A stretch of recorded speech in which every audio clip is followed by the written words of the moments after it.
آپ سب خوش ہیں؟ Yes. تو پھر یسوع کے نام پر ایک بار پھر زور سے تعلیم.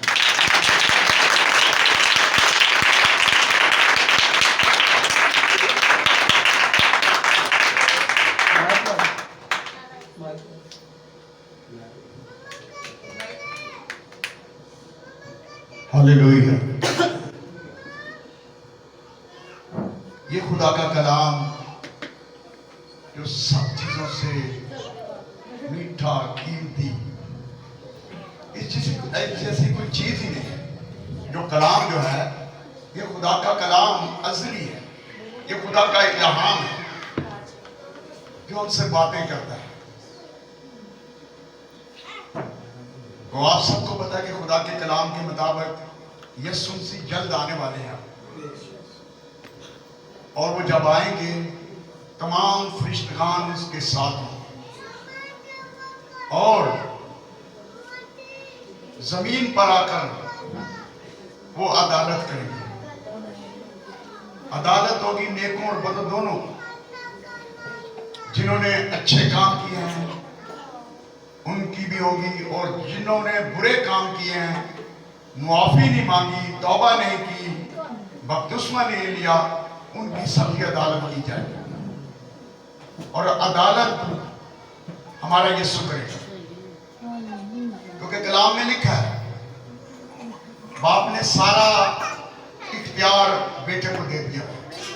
عدالت کا کام بیٹے نے کرنا ہے. تو آج ہم اس کے شکر گزار ہیں جس نے ہمیں زندوں کی زمین پر زندہ رکھا ہوا ہے. ہم ان سے اچھے نہیں جو فانی جہان سے کوچ کر کے چلے گئے. یہ اس کی مہربانی ہے. یہ بہت قیمتی وقت ہے جس میں سے ہم گزر رہے ہیں. انسان کو کسی کو نہیں پتا گھڑی میں پل میں کیا ہونے کو ہے. یہ خدا جانتا ہے جس نے ہمیں دنیا میں پیدا کیا اور اس کا پیدا کرنے کا مقصد یہی ہے کہ ہم اس کی عبادت کریں. اگر ہم اس کی عبادت نہیں کرتے تو اس کا تو کوئی نقصان نہیں ہونا. کر نہیں کچھ سکتے اس کا. آسمان پر لاکھوں کروڑوں فرشتگان ہیں جو دن رات اس کی عبادت کرتے ہیں. دن رات اس کی بندگی اس کی ستائش کی جاتی ہے. ہاللیلویا کے نعرے لگتے ہیں. دیکھا کہ 4 جاندار اور 24 بزرگ وہ بھی گر کر یسوع کو سجدہ کرتے ہیں. تو ہمارا خدا جو ازلی اور ابدی ہے ہم اس کے شکر گزار ہیں کہ اس نے ہمیں زندگی بخشی ہے. جس نے ہمیں زندگی بخشی ہے یہ زندگی کسی کے پاس نہیں ہے. یہ زندگی صرف میرے یسوع کے پاس ہے جس نے فرمایا مانگو گے تو دیا جائے گا. یہ خدا کا بیٹا ہمیں کہہ رہا ہے مجھ سے مانگ. داؤد سے کہا خدا نے کہا مجھ سے مانگ میں تجھے قومی میراث میں دے دوں گا اور زمین کے انتہائی حصے تجھے گفٹ دے دوں گا. تیری پراپرٹی ہو جائے. یہ خدا کرنا چاہتا ہے. خدا کی مرضی یہ ہے کہ ہم اس کے بیٹیاں بیٹے ہیں. ہم زندگی پائیں اور کیا کریں کثرت کی زندگی پائیں. یہ خدا کی مرضی ہے. تو ابھی ہم خدا کے پاک کلام کی طرف آئیں تو ایک حوالہ نکالیں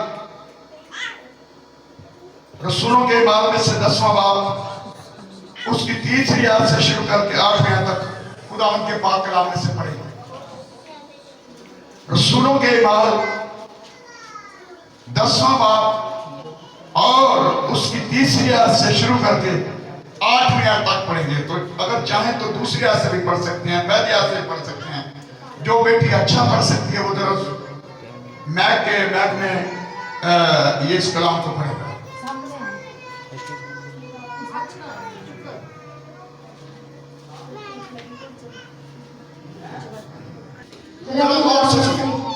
رسولوں کے اعمال اس کا 10 باب اور اس کی پہلی آیت سے پڑھو. کیسریا میں کرنیلیس نام ایک شخص تھا. وہ اس پلٹن کا صوبہ دار تھا جو عبرانی